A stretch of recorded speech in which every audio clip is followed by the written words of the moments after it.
Break के बाद रुक करेंगे महाराष्ट्र बुलेटिन की ओर, जिसमें बात होगी जालना की, जहां जालना नगर निगम चुनाव में भाजपा शिवसेना गठबंधन की ओर बढ़त, अभी कोई अंतिम फैसला नहीं लिया गया। साथ ही बताएंगे कैसे अहिल्यानगर में पारनेर तालुका के तकली धोकेश्वर में फॉरेस्ट डिपार्टमेंट के ऑफिसर ने एक आदिवासी लड़के को पत्थर से कुचलने की कोशिश की। ऐसी तमाम खबरों पर विस्तार से करेंगे चर्चा। जालना में भाजपा और शिंदे शिवसेना के बीच नगर निगम चुनाव को लेकर पहली आधिकारिक बैठक शहर के एक होटल में हुई। बैठक में भाजपा की ओर से पूर्व विधायक कैलाश गोरंटियाल और भास्कर दानवे, जबकि शिवसेना की ओर से भास्कर अंबेकर और भाऊ साहेब खुगे शामिल हुए। नेताओं ने बताया कि बैठक सकारात्मक माहौल में हुई और गठबंधन को लेकर अंतिम निर्णय अगले 2 से 3 दिनों में लिया जाएगा। महापौर पद पर फिलहाल कोई फैसला नहीं हुआ और आगे और भी बैठकें होंगी। प्रायमरी बैठक आज झालेली आहे आणि सकारात्मक चर्चाच्या दृष्टिकोनातून आम्ही चर्चा झाली आणि पहिली मीटिंग आहे. काही किंतु परंतु असतात ते आम्ही एक दुसऱ्याला शेअर केलं आणि 22 तारखेला 21 तारखेला आमचा इंटरव्ह्यू आहे. त्याच्यानंतर आणखी 2-3 बैठक होईल आणि त्याच्यानंतर ते निकाल करणार. जागा वाटपाच्या संदर्भात काही चर्चा झाली? जागा वाटपाचा वर्कआउट करून आम्ही शिवसेनाला देणार आणि शिवसेना त्यांचा वर्कआउट करून आम्हाला देणार. त्याच्यानंतर मग बसून काय करता येईल, कसं सीट शेअरिंग करता येईल त्यात चर्चा करणार. म्हणजे 22 तारखेनंतर झाली नाही? 21 तारखेला 20 तारखेला 2-3 बैठक तर होणार. महापौर पदासंदर्भात काही चर्चा झाली? महापौर बद्दल अशी काही चर्चा झालेली नाही आहे. त्यांच्याकडून सकारात्मक होईल की आमच्याकडून सकारात्मक आहे की ज्याचे जास्त येईल, जर कदाचित शिवसेनाचं जास्त येईल तर शिवसेनाचा महापौर आहे, कदाचित भारतीय जनता पार्टीची जास्त येईल तर भारतीय जनता पार्टी महापौर, असे एक प्राथमिक चर्चा झाली. महायुतीच्या नेत्यांची किंवा स्थानिकच्या नेत्यांची बैठक घेण्यासाठी लवकरच चंद्रशेखर बावनकुळे जालना दौरा होणार अशी देखील एक नाही, महायुतीचा नाही आहे, ते फक्त भारतीय जनता पार्टीचे नेत्यासाठी देणार आहे. जालना से सी न्यूज संवाददाता शब्बीर पठान की रिपोर्ट। पारनेर तालुका के धोकेश्वर तकली के वडगांव सावतल में एक आदिवासी ठाकर लड़के के साथ फॉरेस्ट डिपार्टमेंट के एक अधिकारी द्वारा मारपीट की कोशिश की गई। घटना सुबह लगभग 3:30 से 4 बजे के बीच की बताई जा रही है। लड़का नंदगांव के गरीब परिवार से है और अधिकारी ने उसे हमारे इलाके से गुजरने के कारण उसके सिर पर पत्थर से चोट पहुंचाने की कोशिश की। इसके बाद अधिकारी उसे अहमदनगर सिविल हॉस्पिटल ले गए, जहां वह बेहोश था। आरोप है कि अधिकारी ने डॉक्टर को प्रभावित किया और परिवार को अपने बेटे से मिलने नहीं दिया। साथ ही माता पिता को धमकी दी कि यदि उन्होंने लड़के को ले जाने की कोशिश की तो उसे जेल में डाल दिया जाएगा। नंदगांव के सोशल वर्कर रोहिदास उपाप ने इस मामले में फॉरेस्ट डिपार्टमेंट के अधिकारी पर गंभीर आरोप लगाए और कहा कि महाराष्ट्र में ऐसे अधिकारी आम लोगों के साथ अन्याय कर रहे हैं। उन्होंने मुख्यमंत्री और वन मंत्री से इस मामले की जांच कराने और संबंधित अधिकारियों को सस्पेंड करने की मांग की, अन्यथा परिवार फॉरेस्ट डिपार्टमेंट ऑफिस के सामने भूख हड़ताल करेगा। सचिन देवराव मध्ये हां, काय झालं का प्रकार? तुला काय लागलंय? हे मारहाण झाले फॉरेस्ट अधिकारी. काय नाव त्याचं? किशोर गांगर्डे. कसं काय झालं ते? मी पाठच्या 3-3:30च्या दरम्यान भरून येत होतो. एक दगडाचा वर्षाव केला त्यांनी माझ्यावर. मला दगड मारले, बेशुद्ध केलं मला. तुला किती लागलेलं आहे? इथं लाथांनी आणलंय पाठीमागून. हे डोळ्याला तुझं लाल झालंय, काय झालंय? दगडाचा वर्षाव केला, दगड लागला. दगड कोणी आणला? किशोर गांगर्डे, फॉरेस्ट अधिकाऱ्यांनी. आणि इथं काय झालंय? तर डॉक्टरने काय काय सांगितलं तुला? तू ॲडमिट कुठं होता? ॲडमिट सिव्हिलला ॲडमिट होतो. तिथं वेगळे जबाब घेतले त्यांनी, त्यांचं ते केलं. कोणी नेलं? किशोर गांगुर्डे यांनी नेलं आणि तिथं वेगळंच हे केलं. डॉक्टरने काय सांगितलं इथं लागलेलं? गाडी डॉक्टरने सांगितलं फ्रॅक्चर झालं आहे, तिथं दगडाचा हे मार आहे म्हणे. 3 ठिकाणी फ्रॅक्चर आहे, शिरा पण 3 चॉकअप आहेत आणि हड्डी 3 ठिकाणी फ्रॅक्चर आहे. ते फाईट अधिकारी लोक किती होते साधारणतः? ते 10 ते 12 जण होते. तुझा मोबाईल वगैरे तू काय म्हणतो? मोबाईल कुठं आहे तो? मोबाईल त्यांनीच घेतलेला आहे. त्यांनी कोणी? किशोर गांगुर्डे म्हणून ते त्यांचे काय ते फॉरेस्ट अधिकारी, आणि तिने तुला दगड आणला का? त्यांनी दगडाचा वर्षाव केला.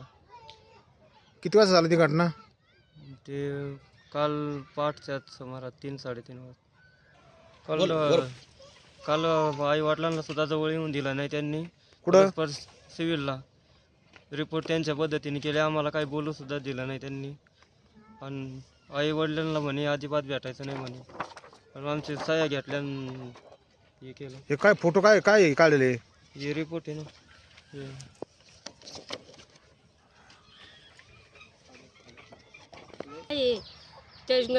हानमार केला, त्या डोक्याला मार लागलेला आहे. पैसे नाही म्हणून आज घरी घेऊन आलेलो आहे आम्ही. कुठं मारलं त्याला? ढोके शर्ट वडगाव साता वडगाव. किती का मारलं? त्याची पूर्ण इकडून फ्रॅक्चर झालेली बाजू. ही आम्हाला भरपाई पाहिजे. आम्ही गरीब आदिवासी कुठून आणायचे पैसे? कोणी मारलं त्याला? किशोर गांगुर्डे. वन अधिकारी काय हो? हा. भाजपामध्ये माझा मुलगा सचिनमध्ये यांना परवा रात्री पहाटे किशोर गांगुर्डे यांनी दगडफेक करून त्यांच्या डोक्याला मार लागला आणि डोळा पण पूर्ण फ्रॅक्चर झाला. हे एक बाजू पूर्ण फ्रॅक्चर झाली. कुठं झाली घटना ही? जे वडगाव साताचीच डोकेश्वर टाकळीच्या परिसरामध्ये झाली का? डोकेश्वर टाकीच्या परिसरात.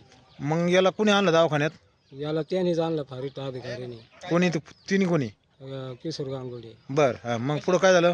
पुढं मग ते आम्ही सकाळी भेटायला गेल्याच्या नंतर ते आम्हाला भेटून द्यायना. त्याला विचारून सुद्धा काय देणार दमदाटी देऊन ते म्हणून आता नाही भेटायचं, नंतर तुमच्या ताब्यात दिल्यावर काय बोलायचं ते त्याच्या संग बोलायचं. बर. हां. आता इथून पुढं तुमचं काय दिशा आहे? आता इथून पुढं माझी दिशा एवढीच आहे का मी त्यांच्या ऑफिसला जाऊन उपोषण मांडून बसू शकतो का बाबा माझ्या मुलाची खर्चाची व्यवस्था करून द्यावा याने. मी गरीब आदिवासी काय करणार आहे अशा दुःखाला? ठाकर समाज आहे.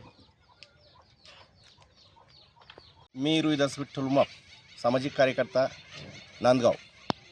आमच्या गावातील सचिनमध्ये म्हणून हा मुलगा वडगाव सावताळ या मार्गाने तिकडून गाडी घेऊन जात असताना त्याच्यावर वन अधिकारी किशोर गांगुर्डे इतर 8-10 जण यांनी दगडाचा हल्ला करून त्याला बेशुद्ध होईपर्यंत दगडाने मारहाण केली आणि लाथाबुक्क्यांनी मारहाण केली. त्याचं म्हणणं असं आहे की खरोखरच किशोर गांगुर्डेकडून मला तो दगड लागलेला आहे. समक्ष त्यांनी समोर मला दगड मारलेला आहे आणि त्यानंतर मारल्यानंतर मी बेशुद्ध पडलो तर त्यांनी मला लाथाबुक्क्यांनी मारहाण करून मला परत त्यांनी सिव्हिलला आणून टाकलं. ज्यावेळेस त्याच्या आईवडील आम्ही तिथं त्याला भेटायला गेलो तर आम्हाला तिथं त्यांनी आतमध्ये जाऊ दिलं नाही. तिथं त्यांनी पोलिसांची तिथं तक्रार घेऊ दिली नाही आणि तिथं गेल्यानंतर ते डॉक्टर आहेत तर त्यांनी ते परस्पर डॉक्टर मॅनेज करून त्यांच्याबरोबर बोलणी करून आणि दमदाटी करून त्या मुलाच्या आईवडिलांच्या सह्या घेतल्या. त्यांच्या आतमध्ये काय चालू आहे हे काहीच कळू दिलं नाही. आणि याच्यानंतर एवढं झाल्यानंतर परत त्यांनी मी खर्च करायचा आम्ही करणार नाही आणि त्या मुलाला कमीत कमी असे म्हणून यांना दम दिला माझ्यासमोर. मी त्यांना बोलायला गेलो तर मला त्यांनी दम दिला आणि त्या आज मुलाला कमीत कमी एका बाजूने जे दगड लागलेलं आहे तर ते कमीत कमी 3 ठिकाणी फ्रॅक्चर झालेलं आहे. त्याच्यात त्या शिरात चॉकअप झाल्यात. त्याच्यानंतर ते डोळ्यात लाली आली. भविष्यात त्याचा डोळा जाऊ शकतो. त्याच्यानंतर आज त्याला ते ऑपरेशनसाठी बोलला असतं त्याच्यावर कमीत कमी 2-2.5 लाख रुपयाचा खर्च आहे. तर त्याच्या अभावी पैसे नसताना ते घरी निघून आले. भविष्यात या मुलाला काही जर झालं त्याला जबाबदार कोण? तर त्यांचं याला फक्त किशोर गांगुर्डे जबाबदार. तुमची इथे पुढं काय दिशा असेल? याच्यानंतर आता आमची अशी दिशा राहील का 2 दिवसात आम्ही कलेक्टर साहेबांना निवेदन देऊन आम्ही आपलं कलेक्टर साहेब किंवा याच्यामध्ये ढोकेश्वर टाकळीमध्ये त्यांच्या अधिकारी ऑफिससमोर जाऊन तिथं आम्ही आमरण उपोषण करून त्यांना सांगणार. तुम्ही न्यायाचा लढा करणार म्हणजे नाही का? आम्ही नक्कीच न्याय भेटूपर्यंत आम्ही पाठीमागे हटणार नाही. भले त्याला कशालाही सामोरं जायची वेळ आली तरी चालेल. महाराष्ट्र से सी न्यूज संवाददाता राव साहिब वरपे की रिपोर्ट। महाराष्ट्र बुलेटिन में फिलहाल के लिए इतना ही। बने रहिए सी न्यूज भारत के साथ। हर खबर आपके साथ, आपके हाथ।